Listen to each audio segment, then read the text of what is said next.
My name is Jacob, and you're watching my show about literature. And only literature. Alice's Adventures in Wonderland has a very odd place in the world of literary interpretation. It cannot be denied that Lewis Carroll wrote this book at the request of Alice Little. We clearly see from the start that the author intended his work to be read and appreciated by an adolescent audience. Or did he? In the years after its publication, Alice's Adventures in Wonderland has been examined under the lenses of psychoanalysis, feminism, socialism, and many other forms of criticism, which have yielded some very surprising interpretations. Yet some of the conclusions reached by these criticisms are so outlandish that one can only wonder if they have any merit at all. I mean, is it really fair to say that Alice is representative of a phallus returning to the womb, or is this just a desperate attempt at grabbing for straws? How can literary critics justify gleaning these various interpretations from a work of pure fancy written to entertain an 11-year-old girl? And what right do we, the readers, have to suggest an alternate meaning of the text?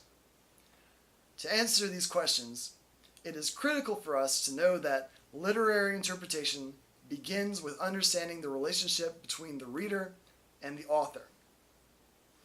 When an author writes a book, it is made with the purpose of conveying a personal expression of creativity to the reader.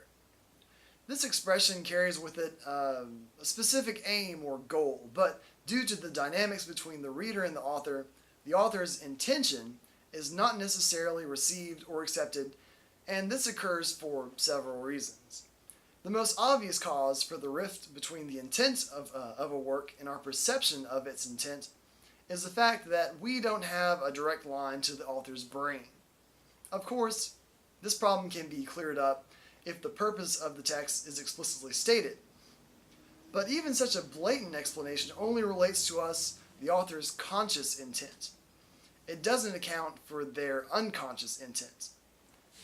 What I mean to say is that human beings are subject to many prejudices and predispositions which we are often not aware of, and sometimes these hidden personal qualities reveal themselves in very unexpected ways. In terms of literature, they can generate overtones or undertones that the author did not intend to include in their work. Therefore, even if the writer has a certain direction they want their book to go in, it is entirely possible for another meaning to manifest without their knowledge. It then becomes the audience's role to evaluate the text for these unrealized meanings and see if they have any validity.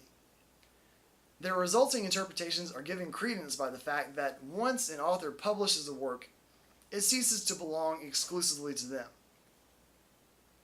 It becomes rather the shared intellectual property of the audience who reads it, and is therefore subject to its perception and interpretation.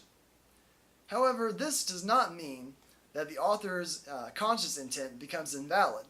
Rather, it becomes part of a collective understanding of the work derived from various readings of the text and validated by the context of the author and their audience. So, how does this affect our understanding of Alice's Adventures in Wonderland? Well, I would say that it affects it very greatly. It allows us to view the book both as a work meant for the enjoyment of children and as a serious work of literature which examines a multitude of subjects. The question does remain, however, as to whether Alice is a figurative penis traveling in a state of regression. I'll answer that next time when we go into psychoanalysis. Thanks for watching, and as always, don't forget to like and subscribe. Peace!